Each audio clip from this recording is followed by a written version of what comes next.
And Kaitlin is from Alabama, right? Shreveport, Louisiana. Louisiana. I got mixed up. All right, close to each other.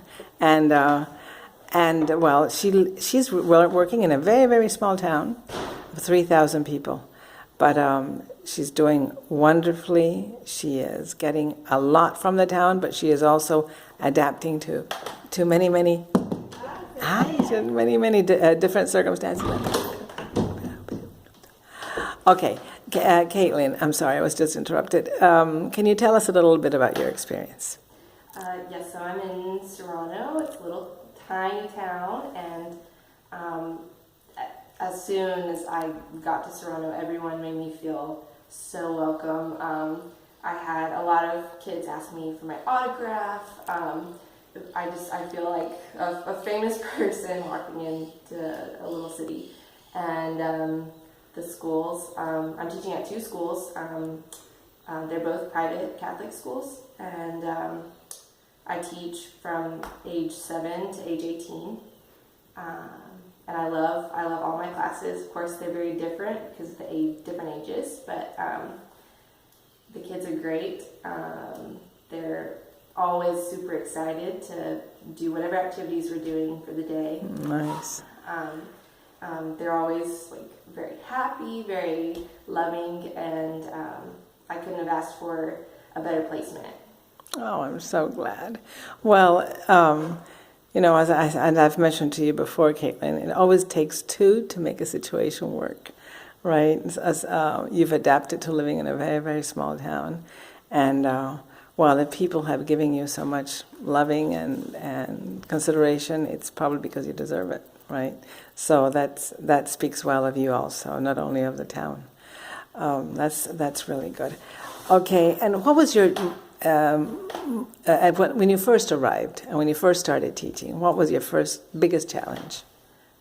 My biggest challenge is that the English level of my students is very low, and so I went into a classroom where there was really no base for English, and so we were starting from the very beginning, and but that was also really fun because we could work on different things with them. And I'm also working closely with 3 of the teachers there, and so I plan classes with them every week, and we just kind of worked together to build a plan that would help not only for the classes now, but something that they will continue to use.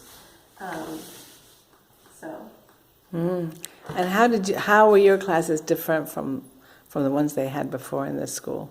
What did you add to these classes? We're now doing a lot, significantly more oral activities. Before it was more of memorizing grammar and memorizing vocabulary words, but the students weren't speaking at all. And so we've kind of changed how we're doing that. We use more games, we use more activities that get the kids speaking, get everyone involved. It's not just the 3 best students in the class speaking. We're working with everyone. Right.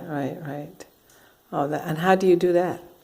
By using games and interactive activities. Right. We're always, no matter what level I'm teaching, we're always doing something that requires everyone to be involved and to be speaking, moving around in the classroom, not just sitting. And I try to make all of the classes really fun so that the kids are motivated to try to speak. Mm-hmm. And you mentioned to me today that you're leaving some kind of all of the history of everything you've done and some kind of plan to help the next teacher, right? Yes, so we can have continuity in this. Yes, I've kept a list of all the games that I've used, all the activities that have been really successful, and of course the same teachers are going to be there working very closely with whoever is in Serrano next. Right, good. Okay, and what will you be taking away with you when you leave? Well, I've met so many wonderful people. I've made so many wonderful friends that just a great sense of community that I will really miss. And just the relaxed way of life in a small town. I think that's something that's very different from the way that we live in the United States. And so just keeping in mind that there's always a slower way of life that you can kind of fall back on when you're feeling stressed or if you're feeling like so busy all the time. Just taking a step back and enjoying where you're at. Nice. That's so good. Well, I'm sure from what I've heard that they won't forget you easily. You've left your mark. So thank you very much for that, Kaitlin. All right. Okay, bye-bye.